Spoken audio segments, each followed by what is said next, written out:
Well, hello everybody. I'm back, round two. I'm planning on keeping this one a little bit shorter. I just thought I would share out a few bootlegs. I don't have a lot of bootlegs, a handful of CDs from back in the late 80s and some newer record bootlegs. Some are good, some are bad, and some are just flat out ugly. So I gotta kind of give you my thoughts on each one of them. I'm gonna start off with the CDs, and a bunch of these I had acquired from a flea market that was within a bicycle ride of my house growing up on Long Island. It was a great little shop nestled just in the back of this big indoor flea market, and the gentleman that owned it, of course, was acquiring a bunch of stuff that probably wasn't legal to be sold. He did have authentic music and stuff that was legal, and shirts and picture discs and cassette tapes, you name it. He had it. If it was metal, if he didn't have it there, he could get it. But I was able to get some pretty cool, rare stuff from him. I was probably about 15, 16 years old, and I started hitting that shop, and it was just there for a few years, and then it was gone. And then I had to hit all the official stores to get my music. But I'm gonna start off with Led Zeppelin. Try and leave out the glare. And this one, Riverside Blues. A real cool picture there of at least three of the guys and one of their lady friends, and just 7 tracks on it.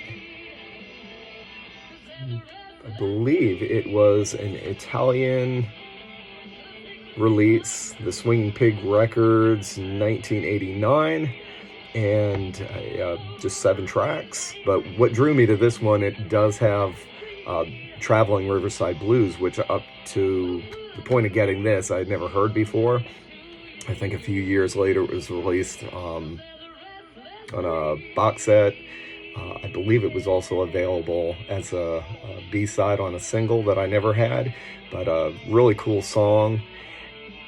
That one and most of the other tracks were from the BBC, from a live showing, and then 2 of the tracks were 2 different venues live in Europe.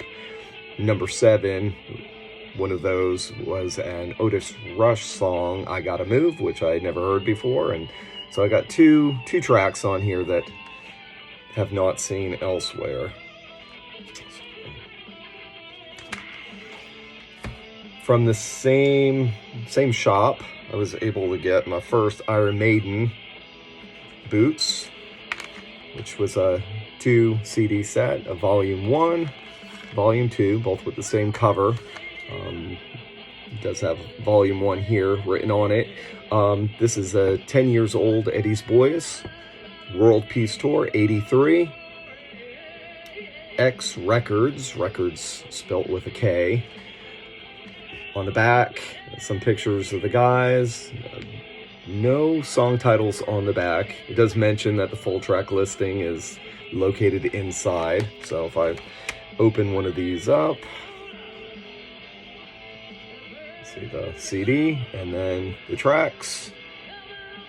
I'm sure that's what you would expect from any 83 Iron Maiden release. Covers a good number of songs from the first 2 albums, and then Number of the Beast and Peace of Mind. And as far as how they sound, both the Zeppelin and this, I think they sound great. As far as a bootleg rating, I'd probably give this an 8. I'd give this a 9 because I really like those 2 tracks that I've not been able to hear anywhere else from them. So these are definitely good ones. I believe I've seen somebody post vinyl copies of these. I don't know if they were released around the same time, which would be the late 80s, or if they came later. But if you can track these down, they're good. Maybe not same caliber as Live After Death, but definitely better than the 2 live albums that came out right after No Prayer for the Dying. I thought they were terrible sounding. These are good. One I would put as an maybe not ugly, maybe not bad, but not good either. Metallica, got it from the same shop. Electric Chair. This is very early, definitely Kill 'Em All tour. They were in the UK touring with Tank. Doesn't say, other than the song titles, there's no copyright date. There's no other information than the song titles on here. Even the CDs, extremely bare bones. It says mandatory on it. It doesn't even say Metallica. But they do mention being on tour with Tank on one of the songs. It's decent. I've heard worse live material from Metallica, especially from that time period. But I've heard much better. And of course, picture. It's got Jason Newsted, and he was certainly not playing with them at this time. That would have been, oh, I'm having a brain cramp here. Cliff Burton. So, cool. I'm glad I got it. I've had it for a long time. Every once in a while, I like to, give that one a listen. This next one is great because it's got stuff on here I've not heard anywhere else. Wicked Lester, which this is Kiss demos, but also Wicked Lester material. So once again, just like the Metallica, it doesn't have a copyright on there, a release date. Of course, not a copyright because it's a bootleg, but no information about who released this. It's raw sounding, especially I think it's the first 6 tracks that are Wicked Lester, but you can tell that it's Gene and Paul singing, but they sound different. Some of those tracks, like She, is an early Kiss song, but completely different. Sounds very different. And then the other 2/3 of the songs on there are just early demo material from the first, I believe it's from the first 2 albums. So worth having. Not a whole lot there to the CD. Once again, no date on it. No, I take that back. It does. It says 1989. Cub music with a K at the end. And something that sounds a little bit better, but something that was a little bit more effort was put into this. This is Kiss Unchained and Unmasked. And it was released, it was recorded live at East Rutherford, New Jersey, September 10th, 1992. It has a running time of 111 minutes and 44 seconds. It was released, don't see a name, here it is, Big Music, and it came out of Italy, so it's an Italian boot. It is 2 CDs, picture CDs, so once again, they put some effort into these. They look good. As far as quality, I would, boot rating, I'd give it maybe a 6. The Alive 3 CD album had come out around, I think, shortly before I got this, and I definitely would play that before I would put this on. But this one's got some songs that don't show up on the Alive 3, so I got that same time period, but have a little bit more variety with this one. So that was a good one. Glad to have that. Let's see. How about some of the bads? We'll go through some bads. I'll have to scoot over a little bit here. And I picked this one up maybe about 2 years ago. Got it for $19. It's reasonable for what it is. It's not all that good. It was recorded live at São Paulo in Brazil, September 2nd, 1995. This was printed and released in 2017. It's black vinyl. It just doesn't sound good.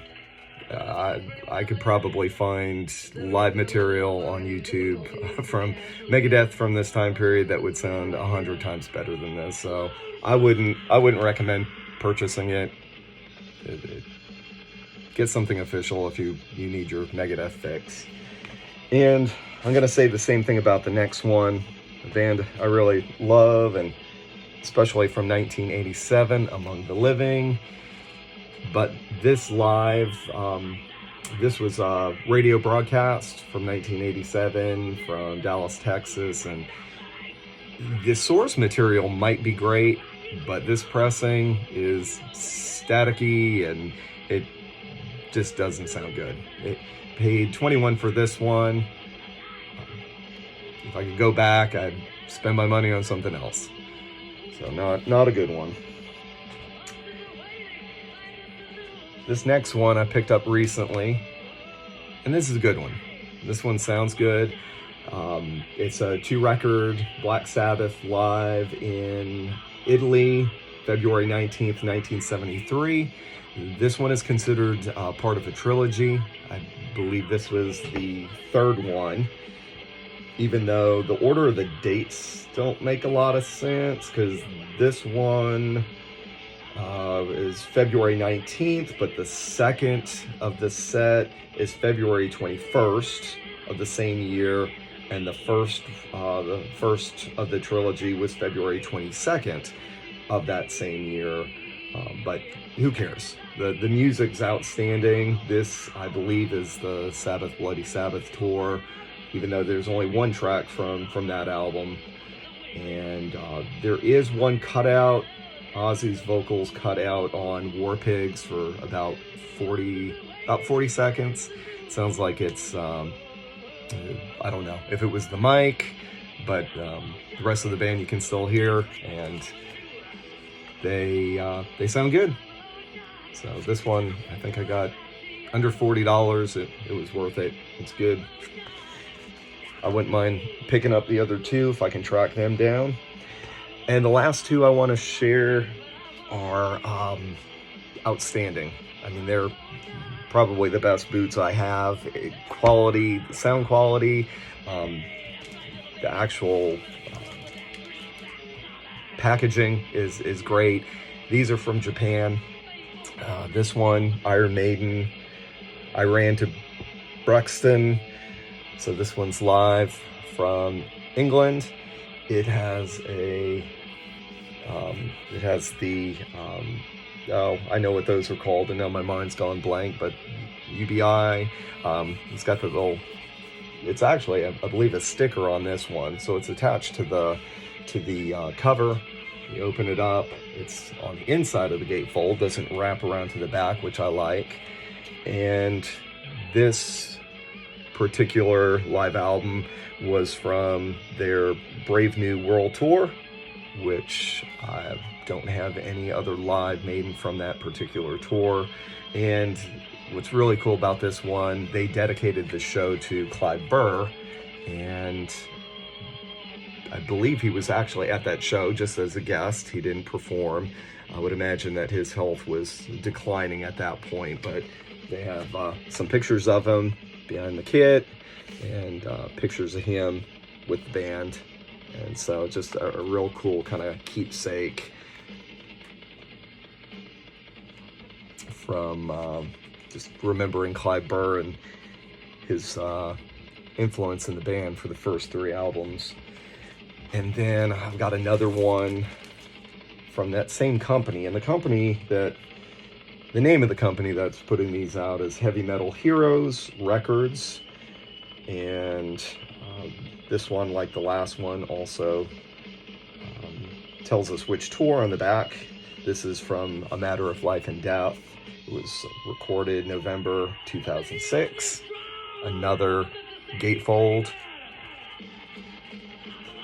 This one has a poster. I'll share that in a moment. But UBI, some cool photos. And both this one and the last one I just showed you, clear vinyl. I do believe this company releases their records in other colors, but those two I got clear. And the poster.